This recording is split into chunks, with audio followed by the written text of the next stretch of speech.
So hopefully you're enjoying Like to Be 2021 with myself, Junior Saunders, and the rest of the team on this absolutely amazing platform. So we are inclusive. We want to speak to students, parents, and carers from all different walks of life and all different backgrounds.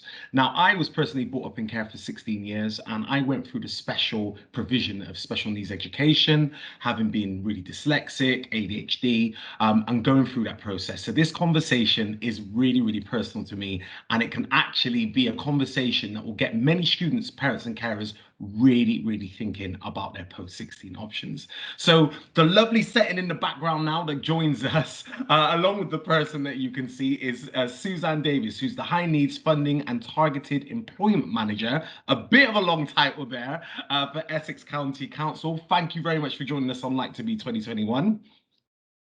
Thank you, and glad to be here. That's okay. And explain to us about your role, because obviously your title is very long, but what does it entail? What if you had to abbreviate it, what do you look after at the council? Thank you. Well, Essex County Council are pretty famous at giving everybody long job titles, and I'm sure there's some that are longer than mine.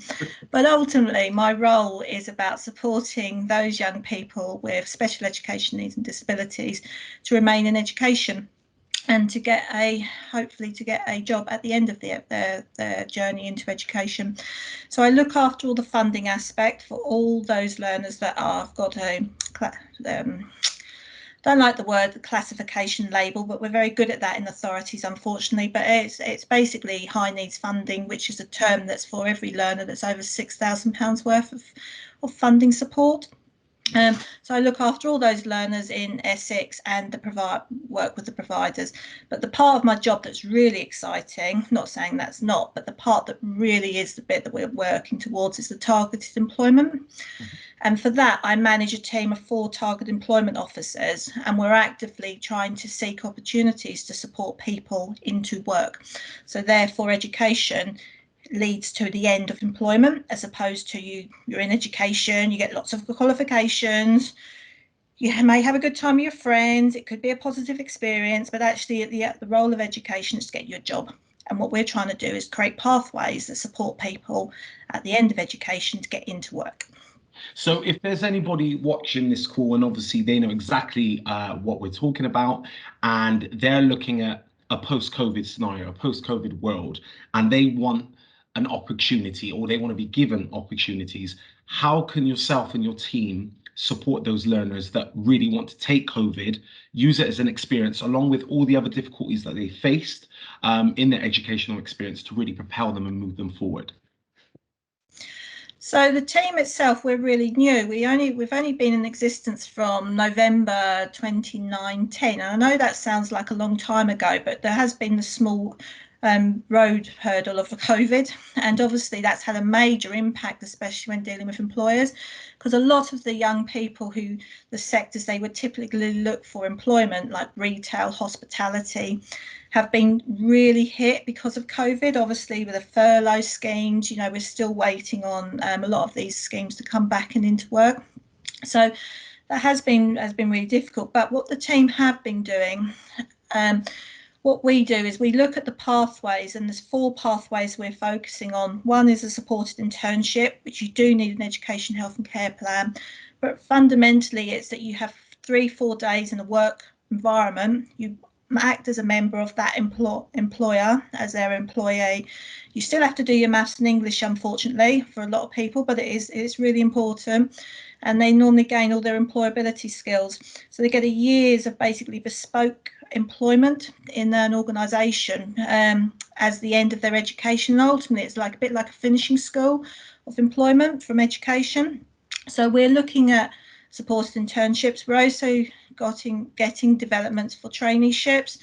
Again, it's another education programme. Sometimes it's seen as a bit of a bolt-on. It happens at the end of formal education. But it's 6 months, but it's actually been extended for 12 months because of COVID. The government are using it as a really big scheme to support youth unemployment. And again, you have a large amount of work experience in that programme to tailor you. And what we're doing is, again, working with employers to try and map people that want to work in different schemes into that employer. There's also the Apprenticeships are really well known, but I think one of the biggest hidden secrets of apprenticeships is the terminology is used as an inclusive apprenticeship. An inclusive apprenticeship is for young people who have previously had a education, health and care plan, a learning disability assessment that's going back a few years now, or a statement of education. And basically what that means is that your training provider in the apprenticeship scheme can apply some flexibilities. So for some young people, working 37 hours a week under an apprenticeship scheme isn't appropriate. But with a flexible or an inclusive apprenticeship, you can work maybe 18 hours a week, and you can extend the duration of your learning. So rather than being over 1 year, it can be over 2 years. And then finally, the one that we're working on as well with our commissioners in adult social care is a scheme called social enterprises. That's for those young people that have probably got the most complex needs, where we actually try to job carve a role for someone, and we're working with community interest companies to look at how we can get the community that knows their needs best to support people into employment with learning disabilities and autism, or special education needs and disabilities. There's a lot of labels around this, but actually the end goal is to get people into work. So what our team is doing is we don't actually work directly with young people regularly. What we do is we create the opportunity. So we're making the bridges between the employers and the education providers to make that happen. But we do work with young people to be able to support them, to learn from them. We want their views. We want to know what works for them, why this job doesn't work. So we do work with small caseloads, but it's more around to get the learning from them, for them to tell us things that do work or don't work. And one of the things we hear quite regularly is, I don't want to do more maths. I've done it, some of these programs are happening when young people are 22, 23, and they're like, I'm sick of maths, but ultimately, unfortunately, the regulations say that you have to continue it in context. So it's about learning how to do maths and English in a place of work. So that's what we're looking at. So for young people, what we've done is we have worked with Basildon Hospital. We've got a supported internship scheme going to be happening there. Fantastic opportunity for people in that area. We've also got a grant coming through for social enterprise businesses, as well as we've got some traineeships that are really bespoke, where we're really looking with the employer to say, how will we best support this young person that wants to go into this area of work? So it's an exciting opportunity, but there's a lot of work still to be done. Sorry about that. Okay, so in terms of the skills that you're looking for in young people, so say for instance, a young person hasn't had the greatest educational journey, as previously mentioned, but they have the ambition and they have the passion to make that change. Because I mentioned before, I've gone through special education. I had to really change my mindset as I was going through school, and luckily towards the later years, I was able to do that. If somebody has the skills, the personal skills, because of COVID, and they want to change their life, and they want to say, do you know what, I really want a longevity in my career, what kind of support can you offer them? That's a really important question, and it's fundamental to employment. And I think at times it's really overlooked. So one of the things that as a team, we're really trying to advocate into education system is a tool called vocational profiling. And I don't want to talk too bureaucratic as a local authority, but ultimately it's about understanding young people's aspirations, and often their voices are not heard and people make decisions around them, or rather that, and the courses aren't there. And there's a really good example where, that young people have said they don't want to do gardening, but actually the course available is around gardening, and that just isn't going to motivate a young person. It isn't going to give them the confidence, and it's certainly not going to be the place they'll have their resilience. So what we're looking at as a team is confidence, resilience and motivation are fundamental to underpinning a world to employment, and that has to start at a much earlier age. So we're doing a lot of work in Essex around this agenda, and we're working closely with schools, and we're looking at inclusion frameworks, etc. But what that means for young people at this stage is fundamentally is about there being a tool that can have their voice in, and they can say, I'm never going to be confident in a large supermarket, but actually I could be confident in the smaller local store. That's where I'm going to do it. Doesn't mean you don't want to work in retail or whatever the sector is. It just what suits you best.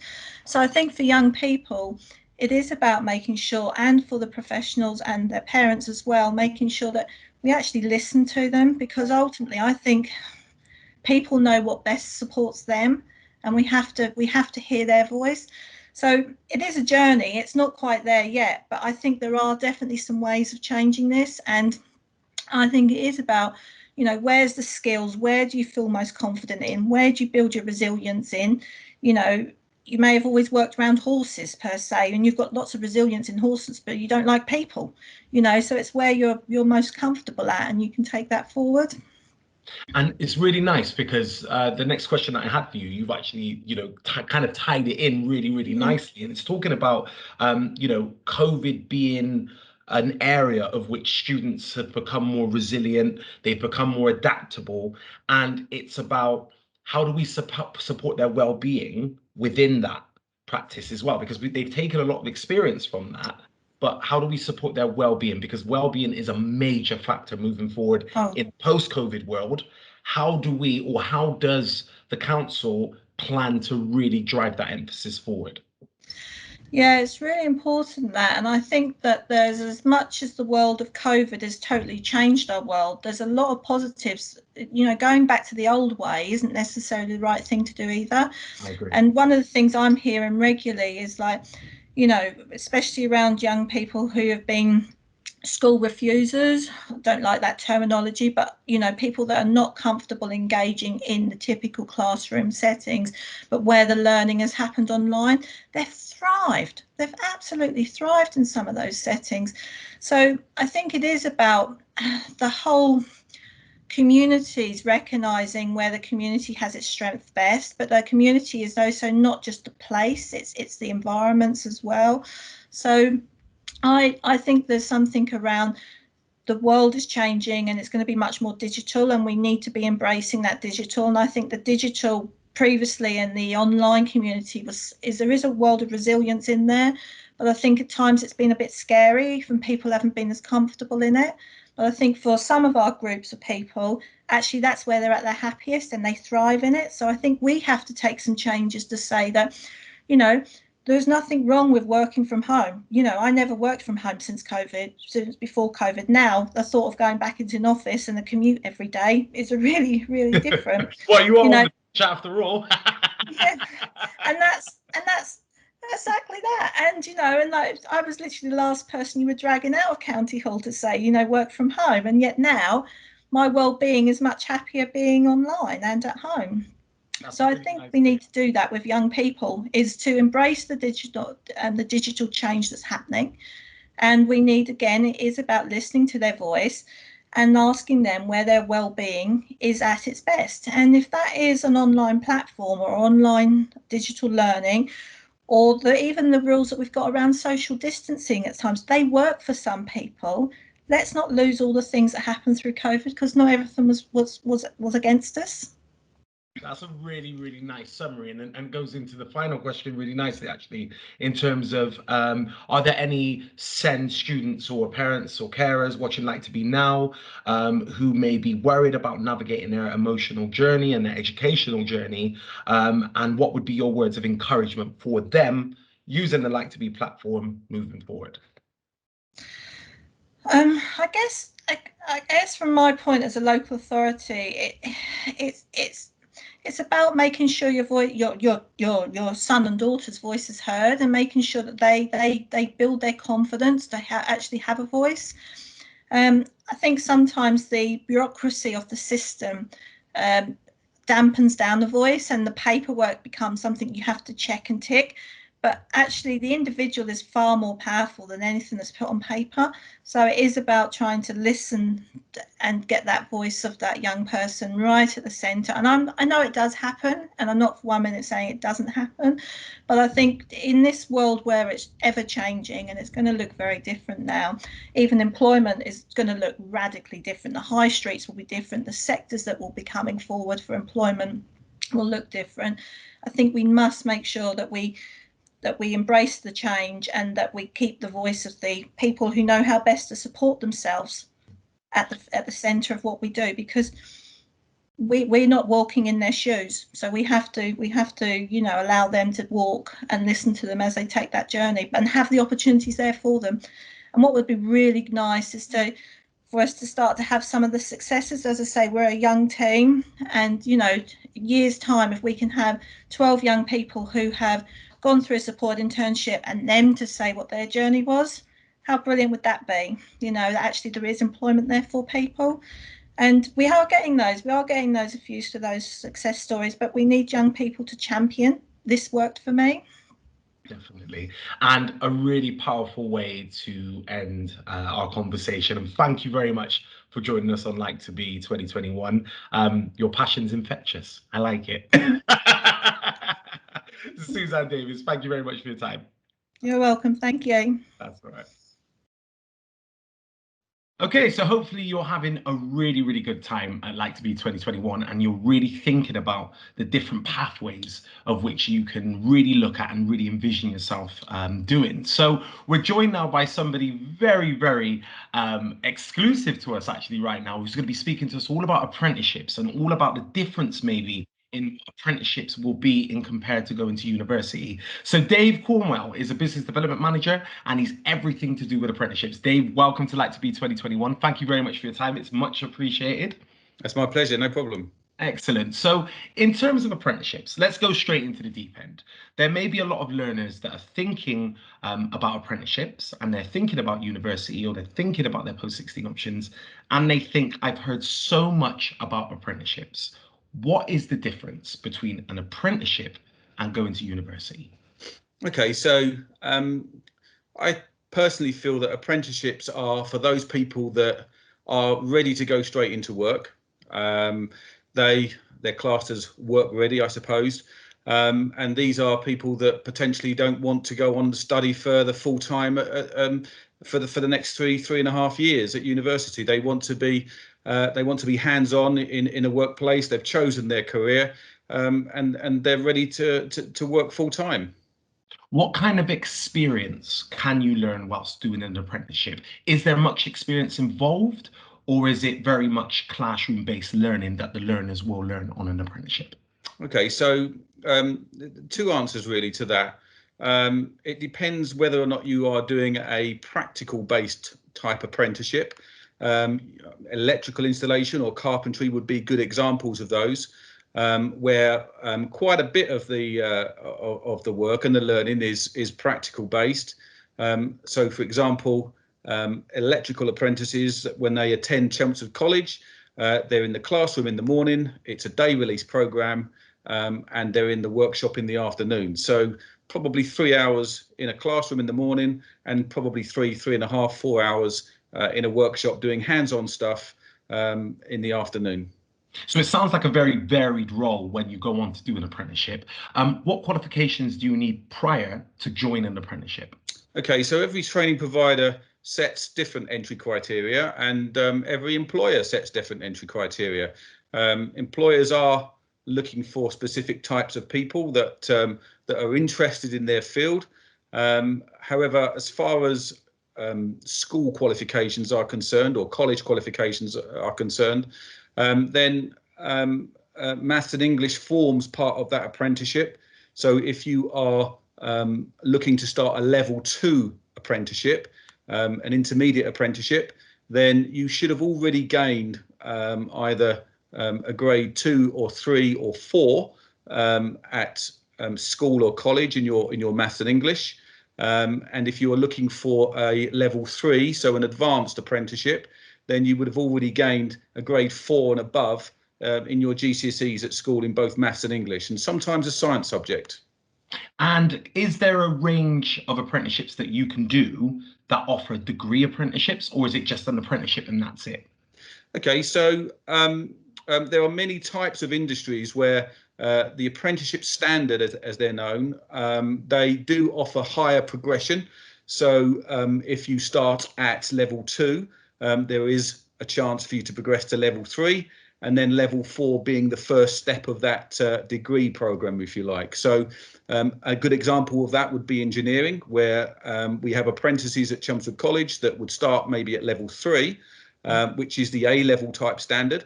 And then they might want to progress on to level 4, which is HNC, and then progress to HND, which they can do at Chelmsford College as well. And many firms in the engineering sector, for instance, would then progress their apprentice to day release still at a university which is linked to that company or linked to that training provider. So they could potentially go on and do level 6 and 7 at university as well. And generally, the employers would pay for that part. So there might be learners that are thinking about an apprenticeship because they've heard about it through their educational experience, and they're thinking to themselves, okay, do I get paid from day one of doing an apprenticeship? Do I stop being paid when I'm on an apprenticeship? How does the payment work, and how much is it for a learner?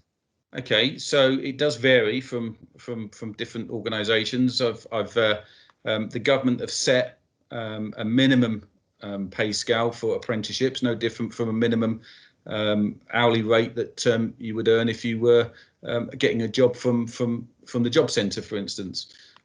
So the minimum wage would be £4.30 an hour, and employers can pay that rate if they wish to from day one, and they must work for at least 30 hours a week.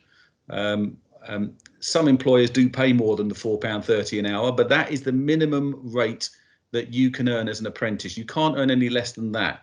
Now, if you are 19 years of age and you are in your first year of your apprenticeship, employers can still pay you that £4.30 an hour. But if you go into the second year of your apprenticeship, then they have to pay you at least the minimum wage for what the government set.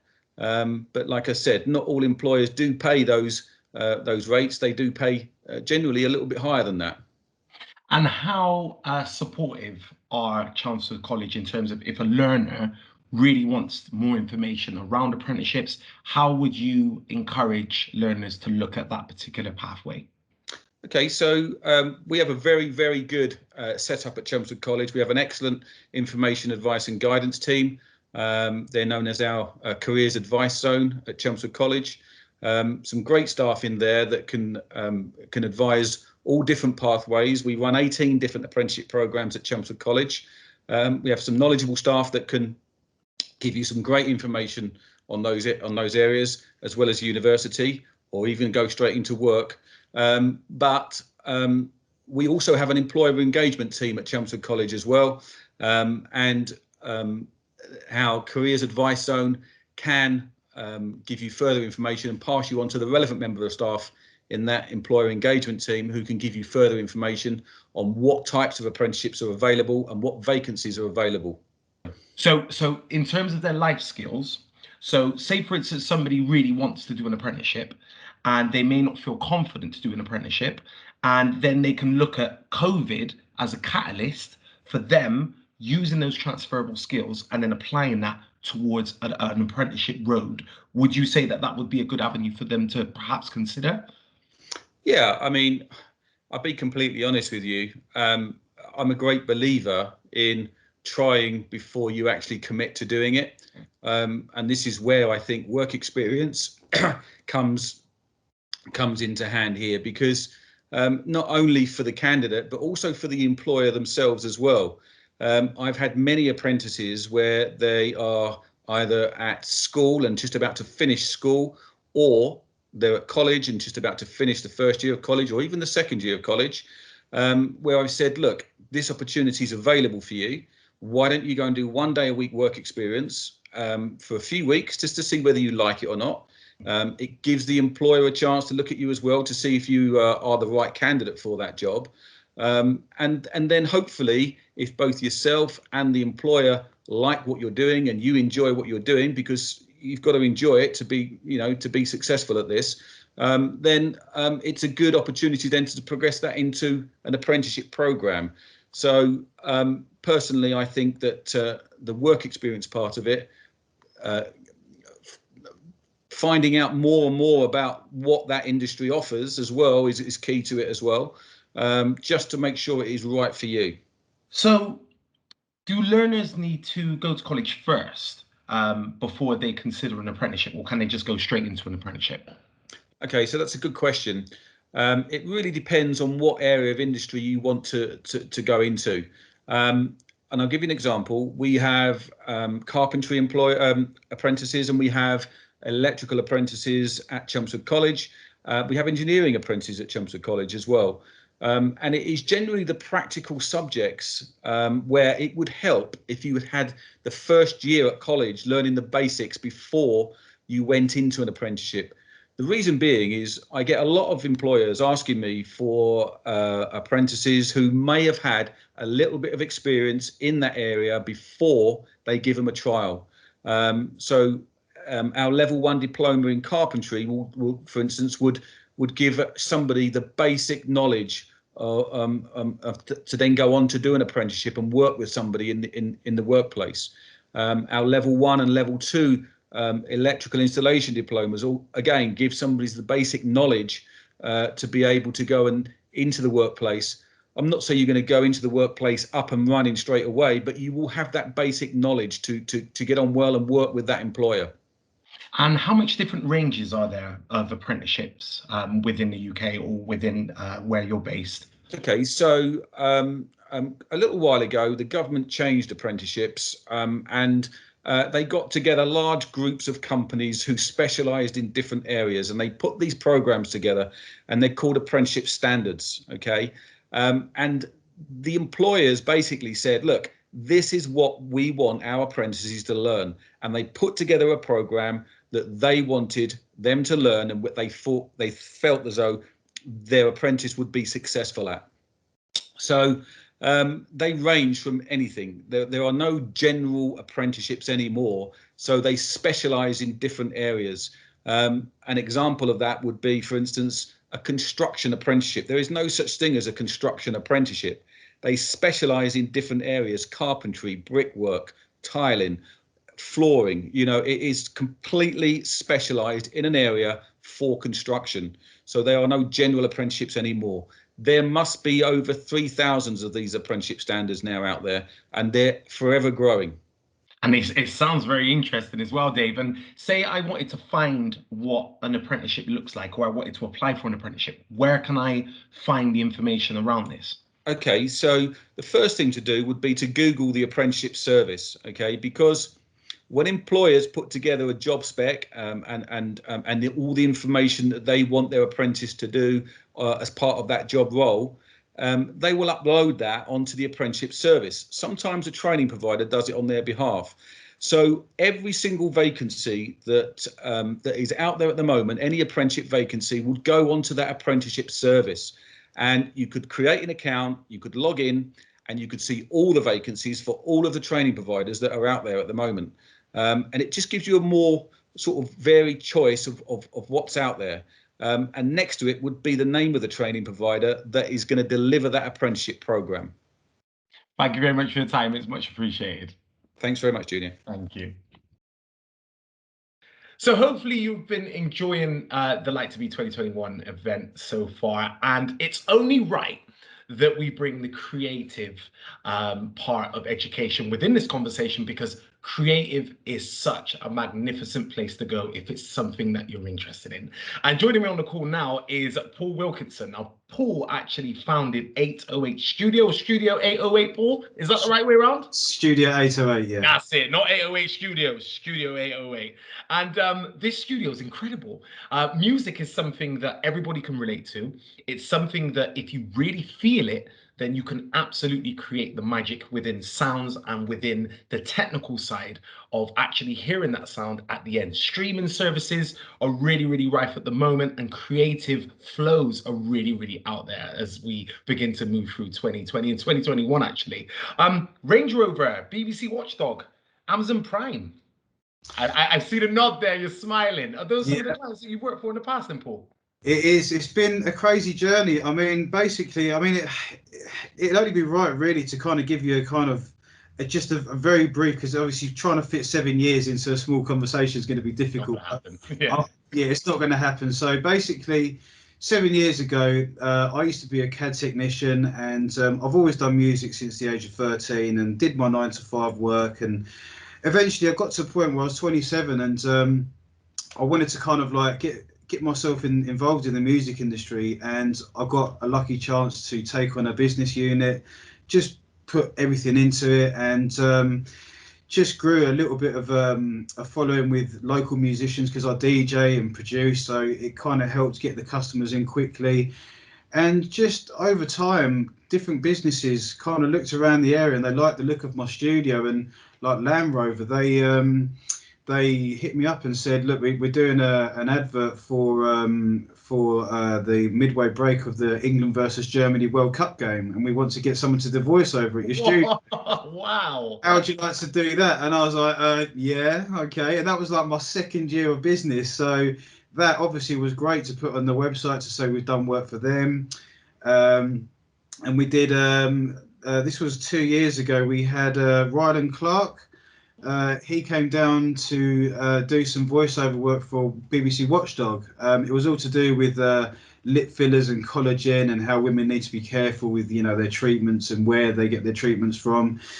So it was great to meet him. He's actually a really nice guy, and you know, we got some work through them. And actually last week we had the guys from Amazon Prime come down, and they did voiceovers for where they have the movies, you know, like in between when you watch a movie, a little advert comes in, and they talk over things. It's that. So I'm yet to see it. So hopefully in the next sort of month or so, we'll post that on the website and show off what we did there. Brilliant. And I don't want to be, you know, the person that dampens the mood, because I love the fact that you're growing in a post-COVID environment now. But how is the last year affected the music industry? It's been, I'll tell you what, I feel like I've been one of the lucky ones, because being a DJ, I've seen what other people have gone through. Some people I know that, you know, that are very, you know, quite sort of prolific DJs.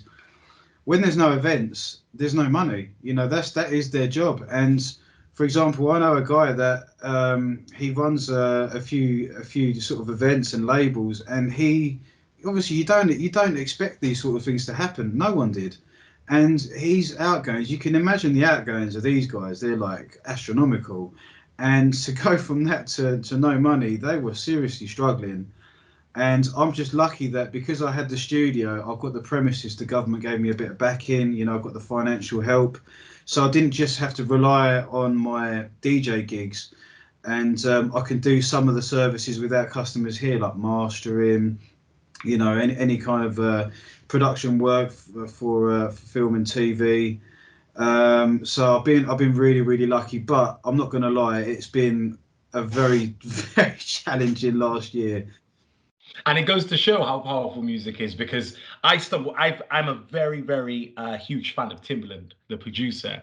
And on YouTube at the moment, he's got this, he's in a studio and he goes through all these beats that people send in and he goes, nope, yes, nope, yes. And it's just being in lockdown, it's being creative with the art of music and being able to show people that actually, even though resources are limited, they can very much still thrive within the music industry, doing things outside of the box. Have you found that as well?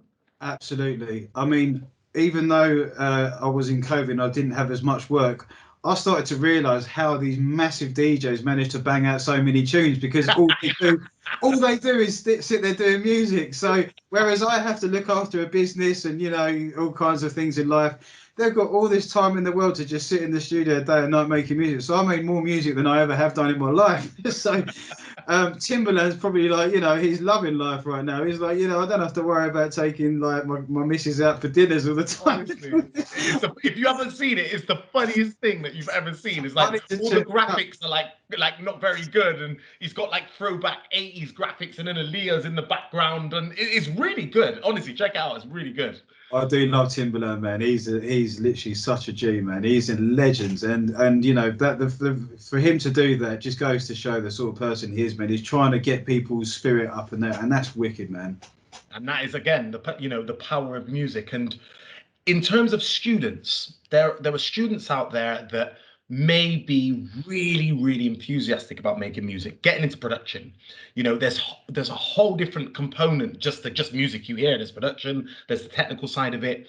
If there's any students that have any particular flares towards the music industry and they don't feel confident because of everything that's been shown and perpetuated out there, what would you say to them? How would you encourage them to really take that avenue if it's something they really, really are passionate about?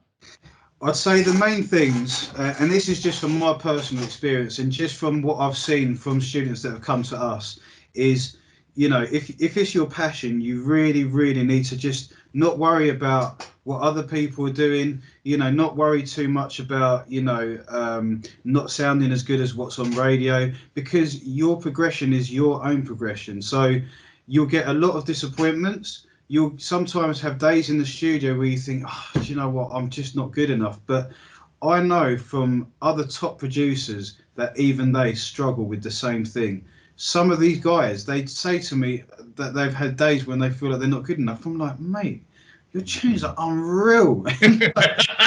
You're playing at like Boomtown, bloody, like, you know, Outlook Festival in Croatia. You're going to New York and you're saying that. So if that is anything to go by, that should be enough to inspire students. And another thing I will say as well is, don't think that, you know, you can just do a course and not practice at home and then expect in 2 years' time to be a professional DJ.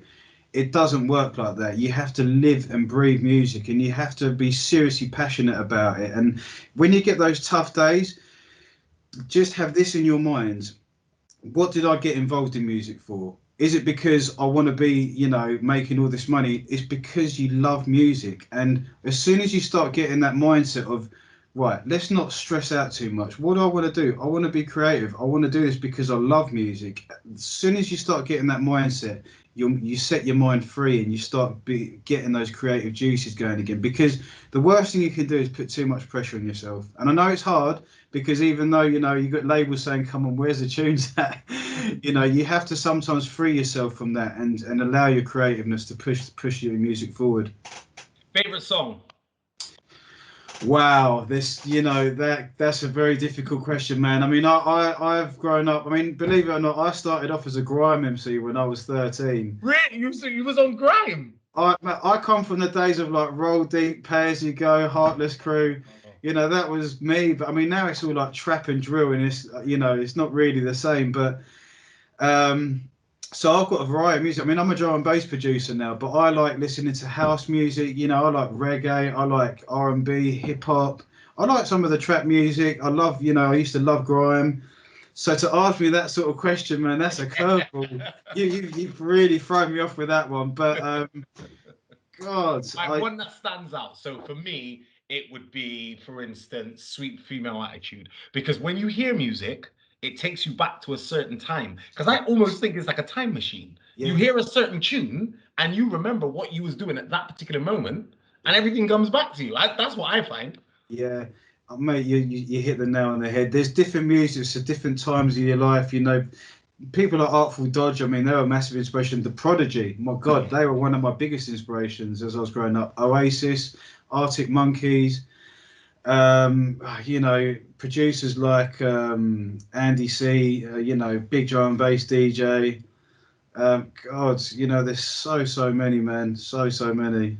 So I'd have to come back to you on that. That's all right. No way. I thought I'd just ask that random question to see what I get back. So, the official work placement that you're setting up, tell us about that. So, I've known quite a lot of the bars and venues around in Chelmsford, and there was a guy called Mark who used to run the basement and bar house before then. He started working for the council, and he a couple of years ago said to me, why don't you come along to some of these meetings? Because what Chelmsford are trying to do, they're trying to make Chelmsford a creative city. It was by 2024. Obviously, COVID has probably pushed that back a year. But I was sitting in this meeting with a few people, you know, that were really kind of involved in the kind of like the way that when I see Chelmsford progress as a city and a cultural kind of entity within the music industry. And basically, they saw me as kind of like a key sort of figure of how we could do this, because what they find is with colleges and institutions, the youngsters don't like to listen to them. It's a horrible thing to say, but it's the sad truth. They want to hear, they listen to their peers and people they look up to and people that talk on their level. And it's no disrespect to teachers and that, but let's be honest, did you ever listen to the teachers really when you were growing up? Maybe some, but if, say, someone like a DJ or someone that went to school, did really well in the music industry or what creative arts or whatever they did, and they changed their life around, you'd listen to them more. Yeah, and that's what we're trying to do. We're trying to kind of bring that element, and with Chelmsford College and the council, we want to give them an outlet with the studio. So we're actually getting their message across through us. So they're actually bringing the message to the students via us. So they're still getting their point across, and we're doing things in the right way and delivering it in a way which I think the students will absorb it. I feel like I've talked to you for hours. Good, mate, honestly, you should come down to the studio soon, man. I think. Do you know what? I'm gonna hold you to that, definitely. And you said you're into drum and bass, and Ronnie Sides is up here. Well, I'm based in Bristol, yeah. Oh, mate, I've got loads of friends in Bristol, man. Wow, now you got one more. Bristol's like the home of drum and bass, man. I know loads of guys over there. If anyone wants to find out any more information about the great work that you're doing at Studio 808, where can they find it? So the social media, if you put Studio 808 in, will come up. Facebook, we're on Facebook as well. Our website, studio808online.co.uk. And if you just want to, like, just pop in for a chat, just give us a call. We're always, as long as we've not got bookings in, I've got my engineer that's happy to kind of show people around, and we've got our course room and we've got our recording room, and we're actually starting up a podcast room. Nice. Because that's the new thing right now. Everyone wants to be the next Joe Rogan, so watch out for that one, man. We're going to be doing some Studio 8 podcasts. We're going to have some weird and wacky people, and the basis of the overall thing I want to kind of get across to everyone of the studio and what we're trying to create is a music hub. We're not just somewhere where you can record and learn. The idea is it's the whole thing. So when you come here, we've got the courses. So if you've got not a clue how to make music, you can learn how to create music. And we obviously help you along the way. We've got the music studio here, so we can really hone in and make your music sound better. And we've actually got a live performance room. So we've got like a whole DJ setup where you can live stream with video and audio to like a live audience online. And an audience in front of you as well, because we've got like a little dance area. So from that, you've got all the skills and experience equipped for anything music in life. You've got the learning, the production and the live element. So you would just be really, really ready to go out there and do your thing. Thank you so much for your time, Paul. It's been great speaking to you. All the future success with everything that you're doing, and you've been great to speak to. I really mean that. I really appreciate it, man, and I'm looking forward to you popping down. Yes, I'm gonna come and see you, man. We'll arrange it. Thank you, buddy. All right, thanks, mate. Take care. Take care. So hopefully you're all having a really, really amazing time at Like to Be 2021, and it's only right that we bring back former students and actually talk about an industry that we know has high interest. But what's really interesting about this industry that we're about to get into with Louise is the fact that it's an industry that on the surface seems very easy, but actually underneath the scenes, it's very, very difficult. And Louise, 30 years of experience within the beauty world. How has that looked between, the 80s to the 21st century? It is so interesting. It's almost come a full circle. It's about to finish its full circle in 2023 with the introduction of the T levels. So I don't know whether anybody's heard T levels. We're full of acronyms in the education forum. So there's sort of NVQs and VRQs and BTECs and all sorts of bits and pieces. And we've got technical levels, and we've now got T levels, which will be coming back. But yeah, it's really changed tremendously. When I trained, it was 3 years. I did 3 years full time, and full time was actually 34 hours a week. I think it's about 12 now. So we kind of lived in this bubble of training, and it was over 3 years. We did everything from science to art to all sorts of things. We learned how to wire plugs, we learned how to decorate, we learned how to make products, and it was a great training. It prepared us for a lot of things. And I think the problem in our industry is that the training had become very diluted. Training cannot keep up with industry. The industry is just going full speed ahead with different products, with different techniques, and education can't keep up with it at all. So there's all sorts of offshoots of qualifications and training providers that have been done. So it got itself into a little bit of a pickle with sort of these little bite-sized bits of training, and employers didn't really understand what was a beauty therapist, what was a beautician, where people could be then trained further. And so there was an intervention with qualifications, and we've almost come full circle to now when learners are on programme, they will be end tested rather than this sort of very strange modular thing where you could learn a skill, be assessed on it, and then never touch it again for 2 years until you were actually going for a trade test. And then it was a case of, oh my goodness, I haven't painted somebody's nails for a year or something. So 2021, obviously the last year has been one that nobody shied away from. You are the owner of Phoenix Beauty, that's your company, but you have a very personal relationship with Chelmsford College, don't you? You was actually a student there? I was, yes. Back in the day when I first left school with very few O-levels as they were at the time, they weren't even GCSEs.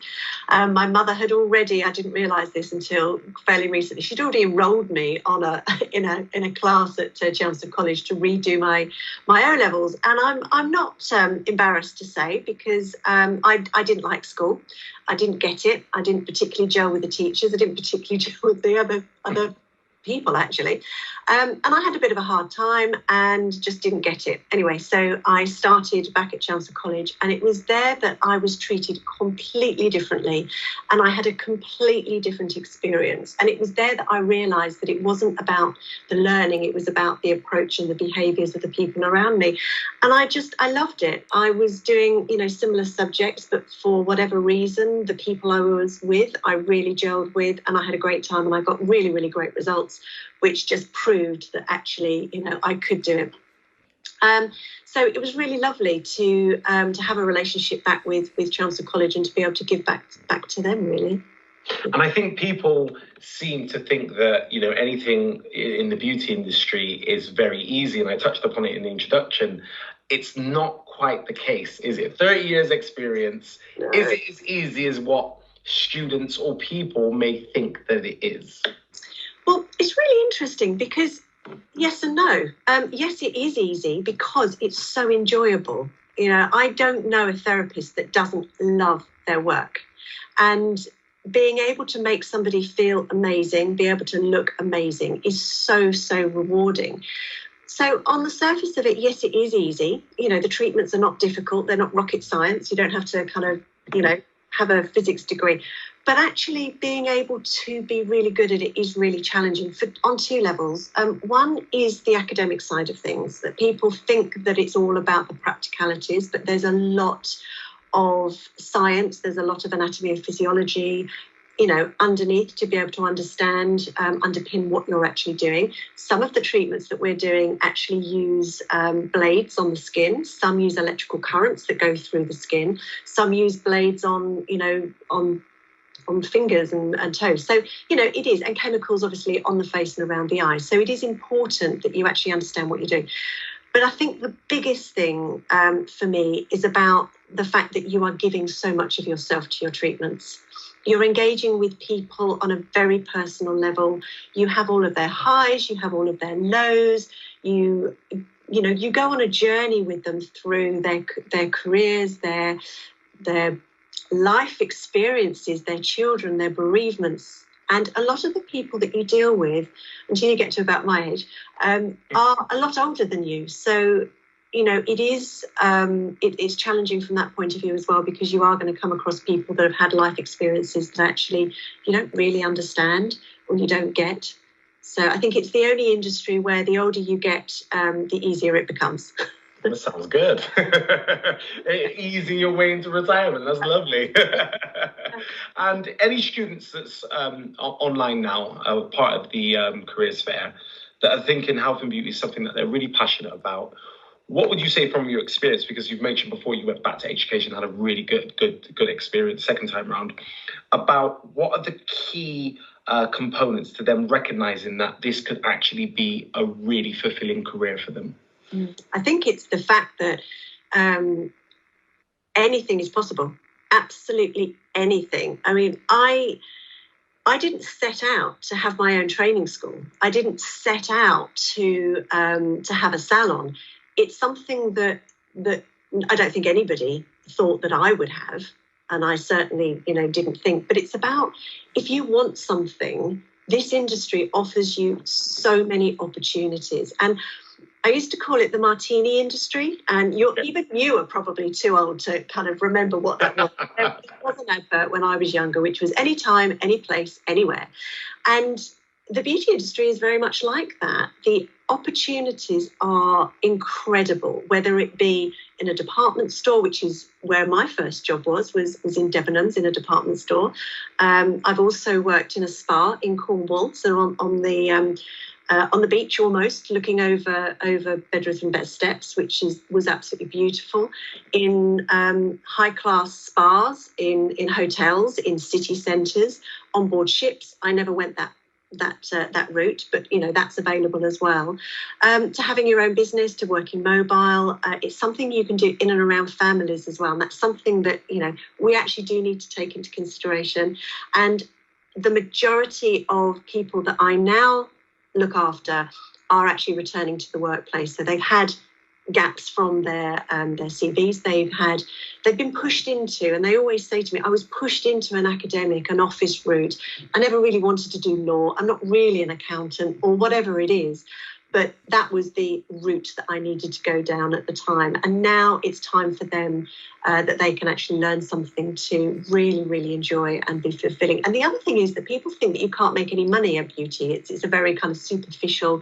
That's not the case either. You can earn an incredibly good living, but really importantly, you can do it your way.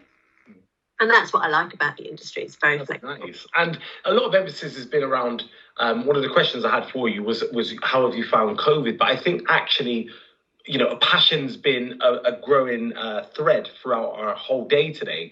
And I think that one thing that's really important to highlight, and you just mentioned it then, it's about adaptability, and it's about actually how does Felix look now moving forward, in opposed to how was it, because we want to get out of that mindset. How does it look moving forward within the beauty industry in terms of where you're going? Well, interestingly enough, about 5 years ago, I changed the business structure completely. And there were lots of reasons for me wanting to do that. But part of it was because I wanted to become more flexible.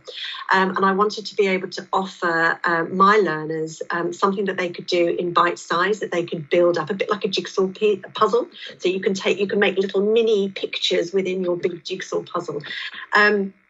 So giving people that flexibility was really, really important. So I started creating a lot of online resources. So I've got lots and lots of videos, lots of how-tos, lots of sort of programs that my learners can work through. And so COVID, it was a perfect opportunity to put all of the stuff that I've been beavering away in the background. We were a little bit too early, so we weren't quite ready for it, but it was a case of, right, we've just got to do this now. We've got to launch it and we've got to see how it works. And I was blown away by the response that my students had, especially on the anatomy and physiology side of things, because that's the toughie. That's the one that nobody really likes. But all of my work is done through video, and lots of multiple choice and lots of pictures and things that actually make it easier to learn on your phone and your tablet. And a lot of training organisations followed suit. There's been a lot of development work done with learning things online. So, some of the things are a little bit difficult to do online. You can't, but you can certainly up your skill and your experience with looking at what if, how to do's, those sorts of things, and be able to judge your own skills and think, well, actually, I don't do it like that, but let's let's look at sort of, if I did do, how would that make a difference to my treatments? So that was really very interesting, and wanting to keep learners out of the classroom as much as possible, but give them that ability to continue to learn and to develop. And a lot of manufacturers have done exactly the same thing. So it's been really good for us. Yeah. And in terms of, lastly, actually, I could speak to you for hours. It's the same. I was just spoke to somebody else who said exactly the same thing. In terms of the morale of the learners, in terms of somebody who's very clearly passionate about students progressing, what would you say to all the students around the year that they've had and move them forward as a professional, but actually as a person? I would say yes to everything. Anything that comes your way, just say yes. Get involved, whether it's a voluntary activity, whether it is practicing on friends and family, just say yes and get involved, because you never know when suddenly, I'm a great believer in the universe will give you exactly what you need at exactly the right time. Yep. It's not for us to question. So we just have to get involved. If it turns up, do it. And before you know where you are, you really are, moving in great directions. But I think also the other thing is to communicate. We actually are in quite a lonely profession, because it's us and our clients. A lot of the work that we do is behind closed doors, so it's not a big communal. So to be involved with communities is really important as well. So yes, Facebook groups are amazing. We have at Phoenix, we have a lot of events. So I think probably the postgraduate workshops that we do are really good for building that rapport. We have lots of share days. We do community work and fundraising as well to actually give back. But ask, that's the other thing. Always ask for help. Ask, do you know? Could you? Will you? And just make it happen. Louise, it's been great speaking to you. Thank you very much for joining us on Like to Be 2021.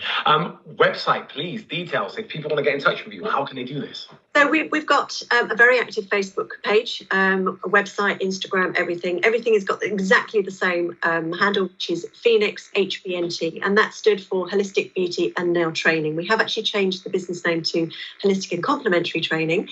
But the other thing that we're doing a lot of is upskilling learners. So maybe learners that have done some what we call accredited training, so it's not a regulated qualification, and maybe they want to take their career to the next level and they need a regulated qualification. So we can actually help people do upskilling to qualifications as well. So brilliant. Yes. Thank you very much for joining us on Like to Be today. Really, really appreciate your time. Thanks, Louise. Pleasure.